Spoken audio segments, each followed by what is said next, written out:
Hello and what's up, my friends? It is Thunder Bob here, and tonight we're going to be talking about Diablo 4 and the beta this last weekend. I'm going to give my thoughts after putting a lot of hours into the game.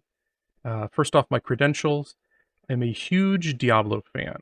Um, I got my first PC back in 1999 after being a console player in my childhood, and one of the first games I got was the original Diablo. I played it with my friends, I really enjoyed it, and then I got Diablo 2 on the first day of release, and I am very certain that is the most played game in my life. I've put more hours into that than probably most other games combined. From there, took a lot of time, but Diablo 3 eventually came out, and I think it had a rough start, but eventually with the expansions and patches, I think it got to a decent place, and I even enjoyed that game. I have 150 or so videos on the channel for Diablo 1, Diablo 2, Diablo 3, so you could say I have a history with this series. This video is going to be broken up into different topics. While I was playing through the beta, I made a lot of notes about my thoughts, and I'm going to be speaking about a ton of different things tonight, from the story, to the game systems, to class balance, to the graphics and the performance. I'm going to share relevant footage while talking about these topics.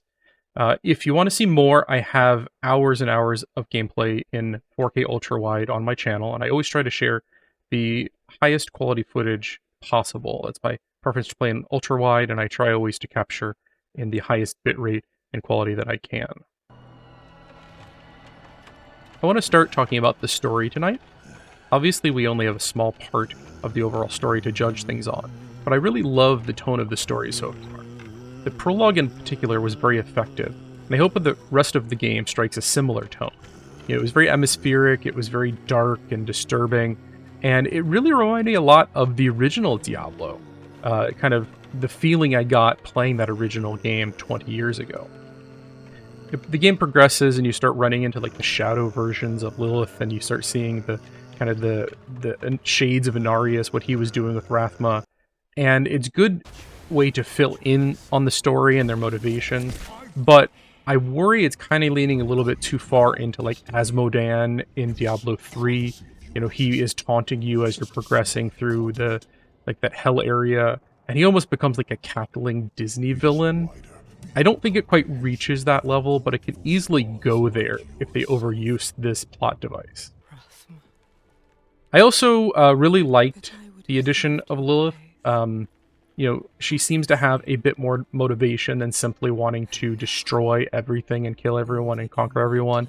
It's kind of interesting the way they're presenting her, and almost making her seem maybe like she could be less the villain than Inarius. Like, I almost feel like they're setting up Inarius to be the big villain in the end, or at least that you have some conflicting feelings between who is the good and the bad one of the two. I'm also very curious about the Bloodied Wolf character and who that ends up being.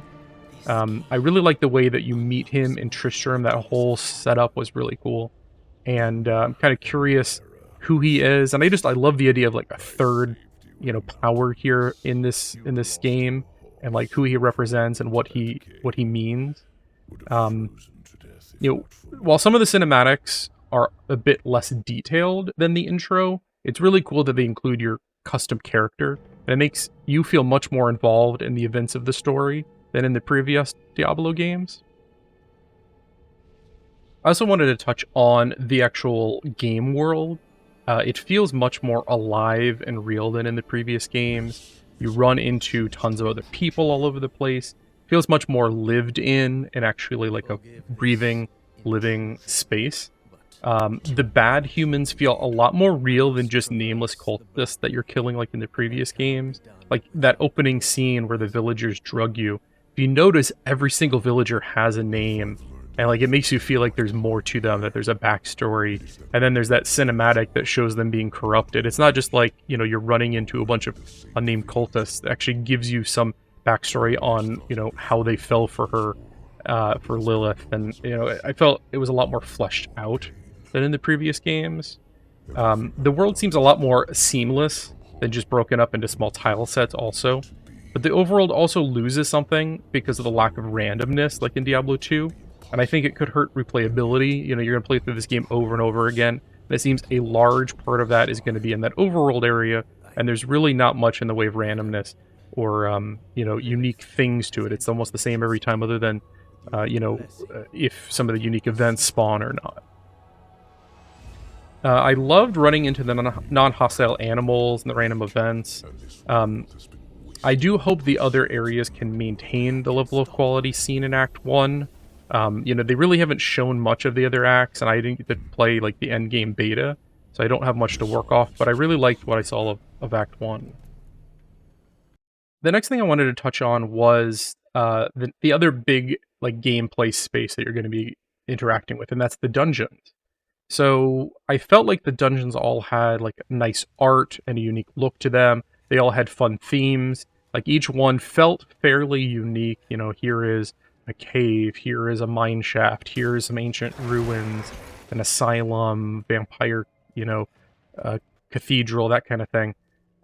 They all had like a nice unique look to them. They all had a good theme to them. The only thing I didn't really love is they all kind of had a very similar kind of gameplay loop to them. They follow a similar pattern. You kind of wind your way through the dungeon. You find the doorway to the boss, and it basically says, okay, you've got to find two things, and that means go down one passage and find the key, the lever, the ancient box or whatever it is. Bring it back to the boss doorway. Go down another passageway. Rinse, repeat. Find the object and bring it back. That unlocks the boss area, and then you wind through another couple of passages, killing monsters, and you're at the boss, you fight the boss. They all kind of follow this pattern, and I think the reason they've done this is they wanted to add more variety. It's not like Diablo 2, where literally it's just rush to Mephisto, rush to Baal, and it's the same thing over and over again. But I think some of these objectives can be a little bit repetitive in themselves, and add like just a little bit of frustration. Like you finally get to the boss, and some of these will say, okay, before the boss door, like the actual final door to the boss opens, you've got to kill everyone in the vicinity. It's almost like the Den of Evil, like, oh shit, I forgot one guy way back there, and there's not a portal to like the halfway point in the dungeon. You can go back to the very entryway, but you got to like run back for 45 seconds, kill that one guy you missed, come back to the boss hall. And we used to run Travancore 1,000 times in a row, and that's obviously very repetitive in itself. But there's something that's kind of annoying about the mechanic here, and like I don't think they should get rid of it. I just think maybe they could add a little bit more variety to these objectives, and I hope in the other acts like there's more different types. Another one is they're not really dungeons, but there are a ton of like basement areas that all look identical and have very similar mechanics. And it's like, I understand it's probably a really easy way to make content in the game. Like, oh, just copy and paste this little cellar area. You have a guy in there who you're exorcising the demons. And I don't know, they take a little too long to get going, and there's not usually enough area in there to really warrant spending a lot of time in it. They're not bad, but I think that they could use them more sparingly and add in some other content in their place. And I hope maybe that's something, that as you progress through the acts, you see less of them. But overall, I like how the game loop works. I just think that adding a little more variety in these dungeon areas could help. And next, I wanted to touch on level scaling. And I do think that level scaling has some positives and some negatives. Like there's been talk kind of both ways, I feel like, on forums and on Reddit. I think it's really good in that it allows you to play the content in any order, and also to play with other people of different levels. Like me and a buddy played, we were 10 levels apart, and we had no trouble playing through the overworld together, jumping into dungeons together. I feel like unless you're like level 2 with no abilities, you can probably jump in and play with people. Maybe not into the end game, but up until that point, it's probably possible. And without level scaling, that would probably be impossible. The thing that it kind of is bad about, though, is for the fact that it kind of makes you feel like you're getting weaker over time. And I don't mean this in all scenarios, but like, I want to throw out an example. Like, you're playing Diablo 2, and you get to Act 2, and you run the tombs a bunch of times so that you can get high enough level to move on to Act 3 and 4, or maybe you're running ball a lot, bay a lot to get, to the next difficulty. Now imagine each time that you level up, rather than the tombs being easier, they became harder.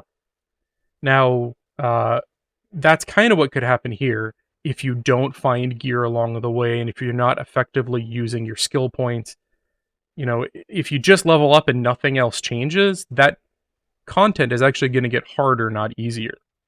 So you can't just out level things anymore. You have to be effectively using your skill points. You have to be effectively building your build.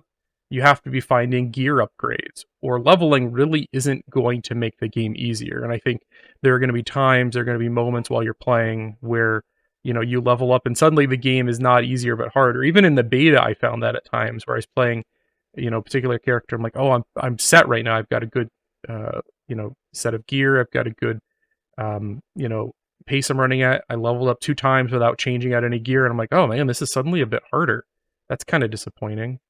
Um, but it's nice that it lets you kind of play wherever you want. I'm pretty sure they're going to let you, take the axe largely in whatever order you want, because you can really take the game and go to any area, and the content is going to level, to where you're at in the game. So that's interesting.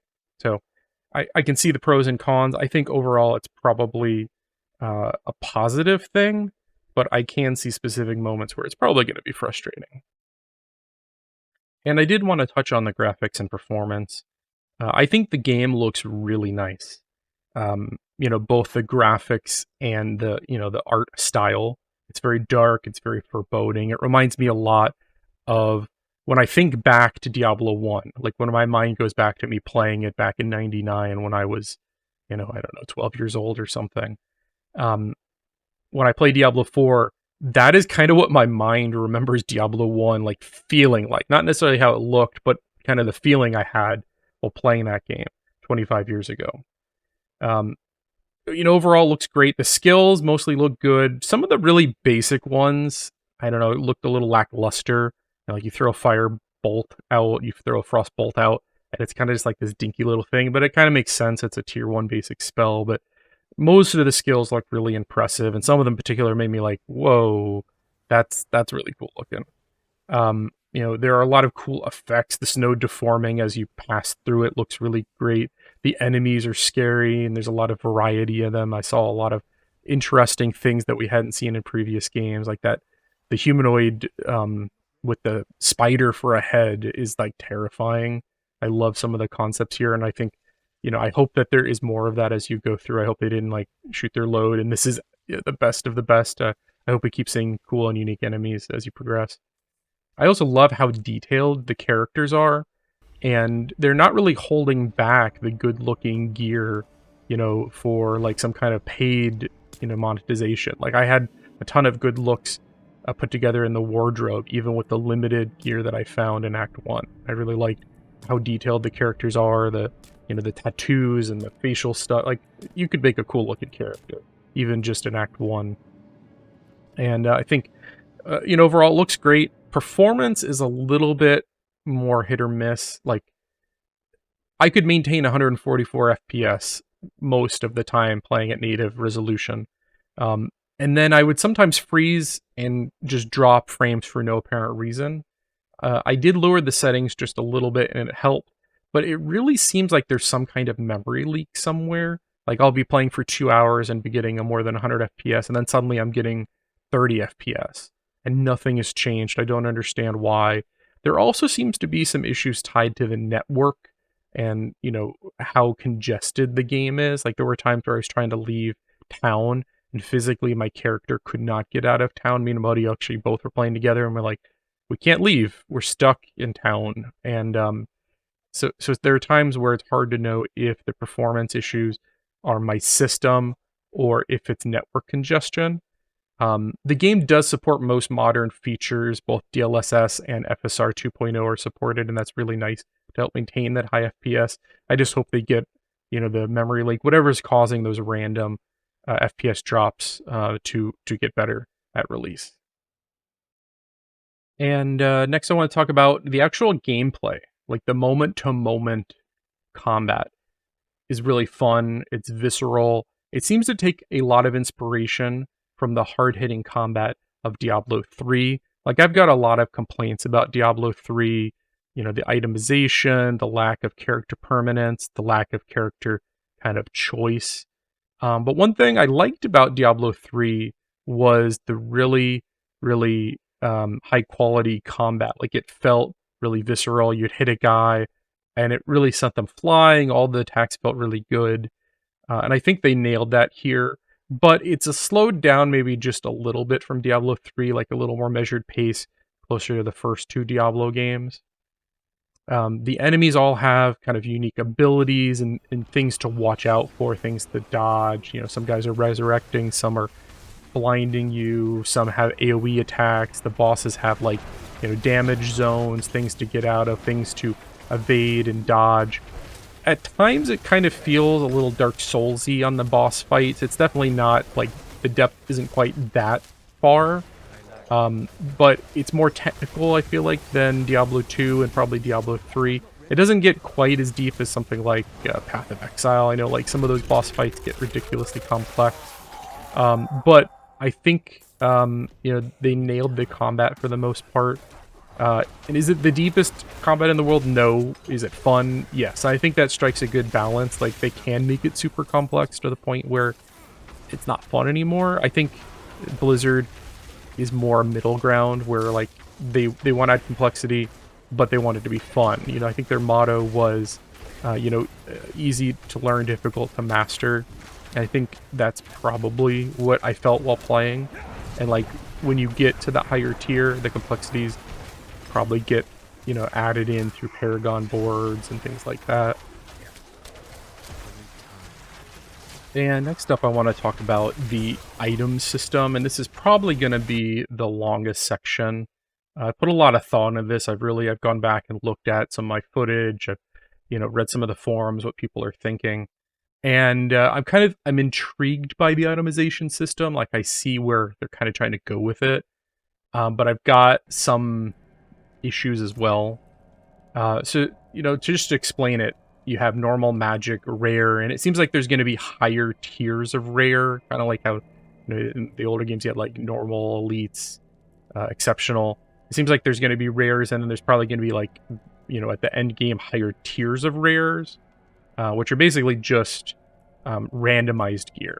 And then you have legendaries and unique items. And legendaries, you know, they have unique powers, but overall the stats are randomized. My understanding is uniques are much more rare, but have completely set abilities and stats on them. I've never seen a unique item. I'm just reading based on other players, you know, end game observations.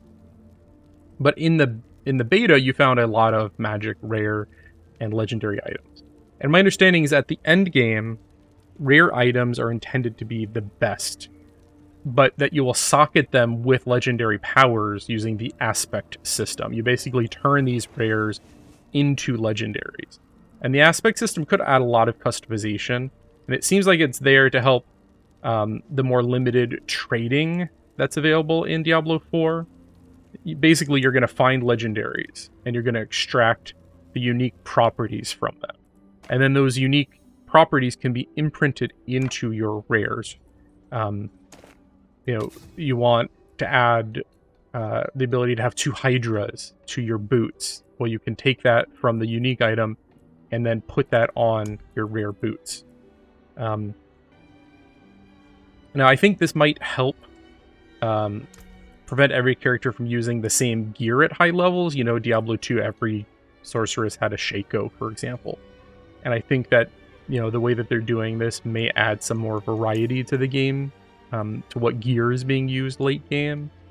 I dislike also that there are no set items, but I also was worried that they might just repeat, you know, the same bad things from Diablo 3, where set items are exclusively the best items at the end game for almost every you know, gear slot. There's a ton of possible affixes in the game, but some of them feel very redundant and unexciting, I guess. there's so many different damage modifiers that it's overwhelming to know which to look for. You know, like I had items literally that would have 5 different damage modifiers on them. You'd have cold damage, fire damage, overpowered damage, crit damage, you know, range damage, close-up damage, vulnerable damage, damage to crowd-controlled enemies. Like, there's probably 25 different damage percentage modifiers, depending on so many criteria.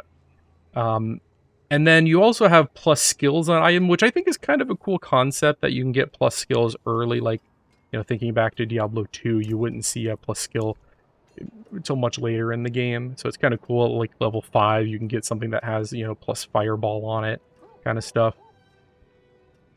But having so many damaging affixes and having the plus skills on them, I feel like it may be very difficult to get like that perfect item, and it might make these rares really tradable. Like, you know, trading is much more limited in Diablo 4 than in especially Diablo 2. I mean, Diablo 3 is kind of locked down, but you can trade rare items. I know that for certain, that have not been bound to you either by being enchanted or you know, upgraded with an aspect.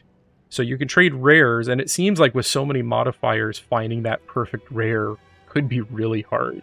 So I feel like there is some amount of trading that's going to be here. It seems like you're not going to be able to trade legendaries. I'm not 100% certain on trading aspects yet. I didn't actually test that out, but I think that might be how they would get around trading the legendary items. A couple other kind of observations and thoughts. It doesn't appear that there are different item base types. And I haven't done a lot of research on this, but this is just from playing. You know, when a sword or a bow drops, the item just says bow or sword. It doesn't say, you know, cutlass. It doesn't say crystal sword. You know, in Diablo 2, for example, you would have different swords that would have different damage ranges, speeds. It would have different, you know, actual physical ranges on their attack. You know, some of the classes would benefit from a bigger weapon. And I do worry that that could homogenize kind of the gear a little bit, where it's just like, you just need a sword. You know, like the type of sword doesn't really matter. But it also makes it a little less complicated. It's kind of hard to know at this point if that's going to be a big issue or not. I did like the fact that you could upgrade items. I thought that was kind of a cool addition. It's basically like you can level up an item for different resources and gold. I think it's 3 times for rares and 4 times for legendaries. And it adds a bit of item power, like all of your stats will go up. And this can be done on both your, you know, armor, weapons, and your jewelry. There's a jewelry enchanter as well. There's also upgrading potions, which kind of just felt like busy work. There's no real choice involved. Literally, you're just clicking a button and you're going up to a higher tier of potions.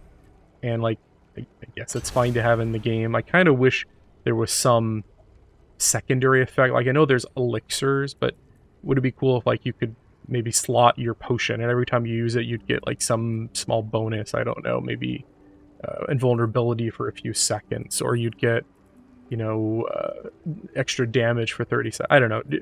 It just seems kind of boring. All you're doing is clicking a button and it heals for more. It just seemed like, why is this even here? Why don't you just make it where you level up, this goes up? I do have concerns about the smart loot system. It seems like there's a semi-smart loot system in the game.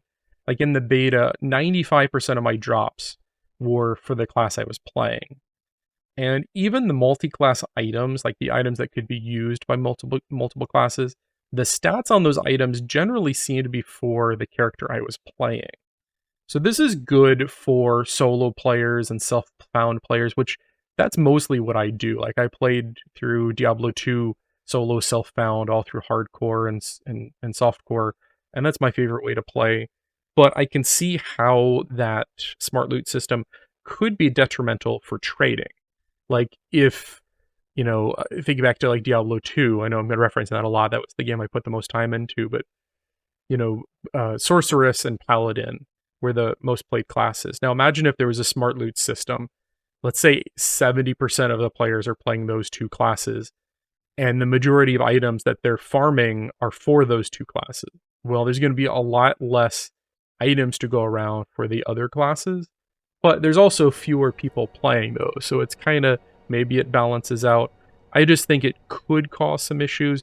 Also, like if you have a main farming character, you know, like you have your Blizzard Sorceress, for example, from Diablo, and you're mostly using that character to farm for other characters, well, if the only things dropping are Sorceress items, you can't really like mule items to your other characters.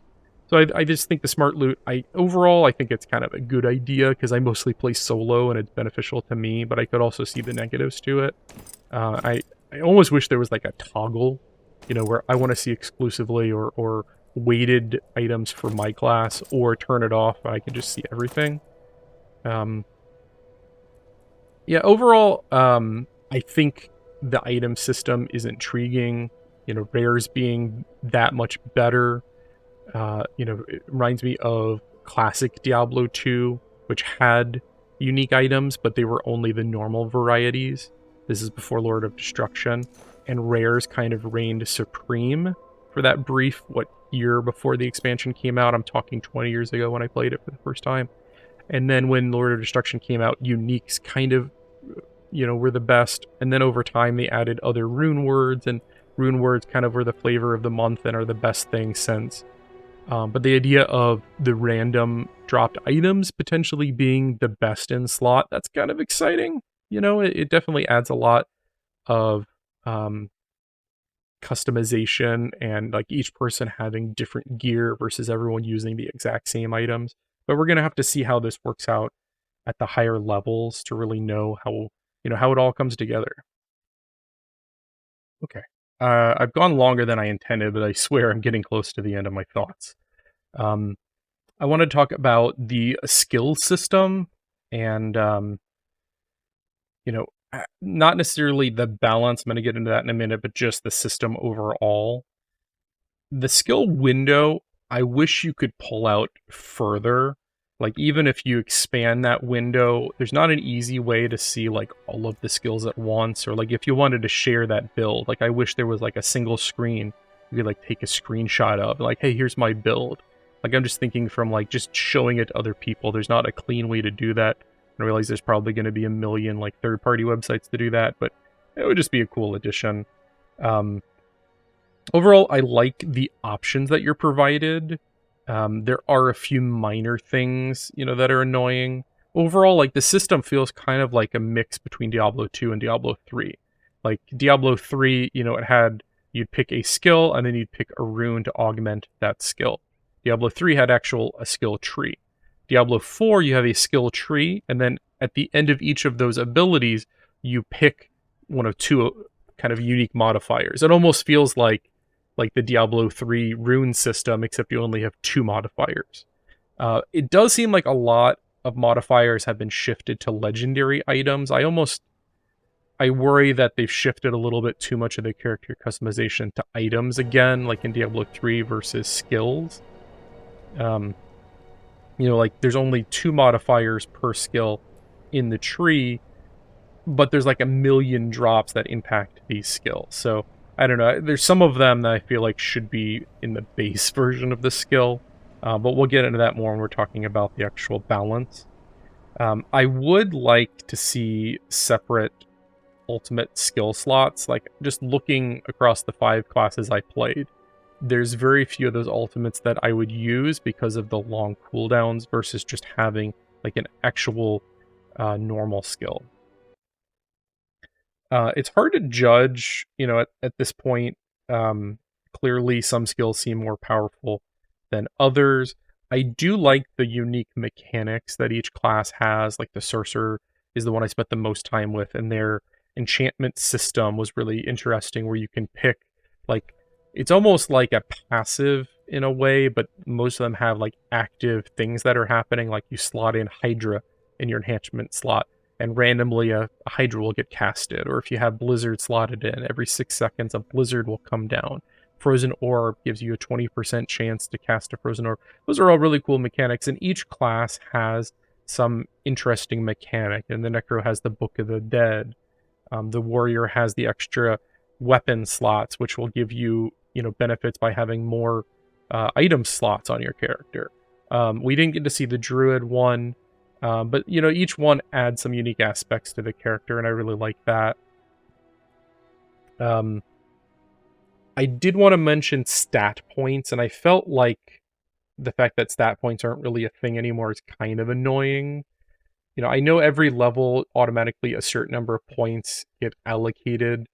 I wish it gave you more control over that. And my understanding is the Paragon system, when you reach the level cap and you start leveling into the Paragon levels, is going to allow more customization in that regard. It just feels like one less thing to customize your character with. And I realize that there's pros and cons to them. Like, most people just min-maxed and had just enough strength for their gear and never put anything into energy, and then would get the rest in vitality kind of thing. There was very few builds beyond that, maybe like Dex on an Amazon kind of thing. But the stat points themselves feel really unexciting on gear, like what they actually do to your character versus the damage modifier seems really low at this point. Like, maybe it scales better at the high level, but like those stats kind of seem boring. Like, I don't know if they need to better on the gear explain what the benefit of those stats are, or if they need to change what the stats are. But like, if I saw +5 to all, I wasn't like, oh wow, 5 to all stats. It was like, oh, I don't get 10% core damage or something. Like, that just seemed like a bigger modifier. So stat points being gone kind of sucks, but they also just feel kind of lackluster because like you're not really interacting with them much. Lastly here, I wanted to talk about like build variety and my thoughts on the classes. Obviously this is only my thoughts based on Act 1 and playing up to level 25. But even just getting to level 25, most of the classes seem to have a ton of variety in the builds you could come up with. Like, I spent the most time on the source, that's why I'm mentioning it a lot. But, almost every skill seemed viable at that stage. And I could see the way that a ton of these skills would kind of interplay together. It didn't quite have synergies like Diablo 2, but you can see the way, like, freezing and chilling enemies ties into your other skills, and the way stunning enemies will help this, and like there's a lot of synergy without actual synergy points in these skills. Obviously the balance isn't completely there at the low level. It's hard to say, as you progress, if these characters are gonna, balance each other out. I would say with my time in the game, I played all 5 classes. I got the furthest with the Sorcerer to 25. The rest of them I got like to 15 to 20 just to get a feel for them. I didn't cap them all out. But if I was going to rate how easy and fun of a time I had with them, the Necromancer would obviously be the highest for me. If you watch the videos, you could see that how easy of a time I had. And pretty much every skill I tried was just, it worked. And was awesome. Followed by the Sorcerer, I really enjoyed. The Rogue was kind of the middle of the road for me. It felt decent, like I had some skills that were working and some I just couldn't quite put together. And then I felt like the Druid and their Barbarian were just a little bit weak. Nope, I'm done. There's specific builds, it seemed like, with almost all the classes that could clear decently. I'm not saying any of these classes were just terrible, but the fact that, like, oh, there's one good Druid build doesn't necessarily, that's not a good thing. Like, at that level, you should be able to grab any skill and, like, it'd be viable. You're not at end game. Like, it just seems weird to me that people are like, oh, but the overpower build is great. And it's like, well, that's one build. I literally cycled through every Druid ability. And, I mean, here's how to contrast it. So my first character was the Source. And then I played the Necro and the Druid kind of back to back. Both those characters were kind of twinked. I had like items stored in my stash. The Necromancer I had no trouble with. Literally, I had AoE abilities that would clear the entire screen by level 10, and I had a really fun build that was destroying everything, healing me at the same time. It was just a fun experience. The Druid, on the other hand, even when twinking him, I literally went through like every ability, and I couldn't find a single skill that I found fun and effective. Like things just didn't um, tie together very well. Um, I think one problem in particular is the melee classes feel a little bit weaker than the other classes. Um, like there's a couple reasons for that. Their damage output doesn't seem, commensurate with how difficult it is to kind of catch the enemies. Like everything is running away from you, everything is hitting you from range. And if you're playing a, barbarian, or you're playing a werewolf, werebear, druid, like you're having to run up to the enemies. So you have to get in range. And then the damage on the druid felt lower than all the other classes. And then since you're close to these enemies or bosses, you're taking way more damage than their classes. It felt kind of unbalanced in that way. And maybe at the higher levels, that's not the case. Like there's way more items, there's way more skill points and abilities, and I'm sure there's probably better balance at the high end. But I gotta say, like 1 to 20, the contrast going from the Necro to the Druid was insane.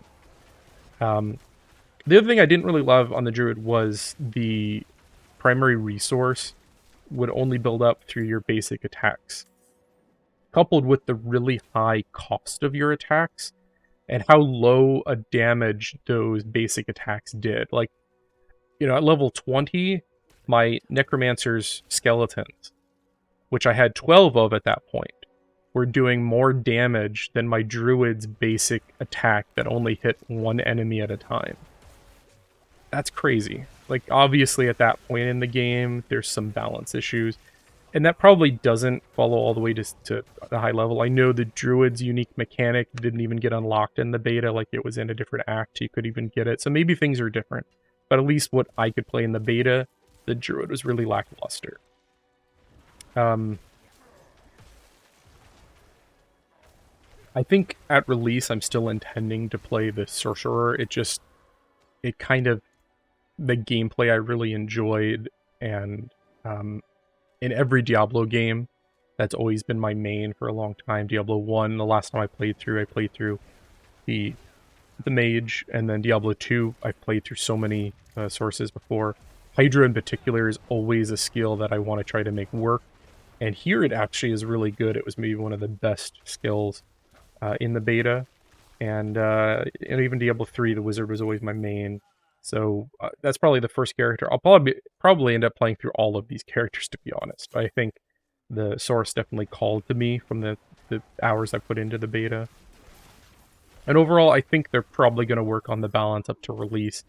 And again, this is just from observations from, the first 20% of the game. Obviously, later in the game, when you've got tons of legendary effects, when you've got more skill points, the way the damage scaling impacts each of the classes, it could be way different. But that's just my thoughts. Necro, Source, the top tier, Rogue, somewhere in between, though I think with good gear, the Rogue was pretty effective. I saw some people doing a ton of damage with it. And then Druid and Barbarian, at least at the low levels, just felt like they needed a little something. So, final thoughts. I spent, 20 to 25 hours in the beta over the 2 weekends. I had a ton of fun with my time in the game. I'm hopeful based on what I've played and what I've seen.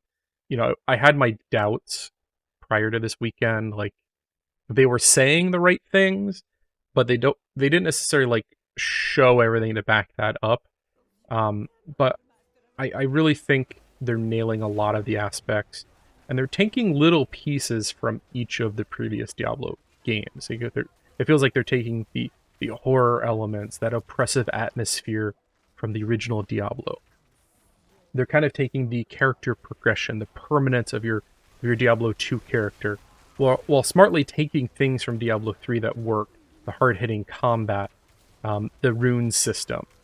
Now, obviously, we've only played a very small portion of the game, but if the rest of the game matches this quality, I believe this can easily be better than Diablo 3, and could even challenge Diablo 2 as my favorite game. We'll have to see. I've put, obviously, thousands of hours in Diablo 2 over the years, but I really liked what I played, and I think, they've got a couple months to fine-tune things.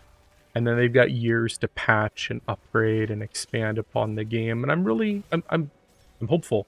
You know, if nothing else, what I've played so far, I've really enjoyed. And this is more Diablo. Like, it's not every day we get a true new Diablo game. Like, the last Diablo game was what, a decade ago, if you don't count Immortal, which you shouldn't count Immortal. Wasn't terrible for a mobile game, but it really wasn't Diablo to me. So I'm gonna end it there. I'm kind of leaving on a hopeful note. Um, I'll be playing day one. I'll probably have a ton of videos on the channel. And if you like what I'm doing here, if you like this video, feel free to check out some of my other stuff. I got a ton of Diablo content on the channel. I also have a ton of like VR, modern PC games, also retro games. I'm kind of very eclectic. I'm into a lot of things. If you like what I'm doing, like, subscribe, drop me a comment with your thoughts. I just want to thank everyone for watching again. Have a good night, everyone.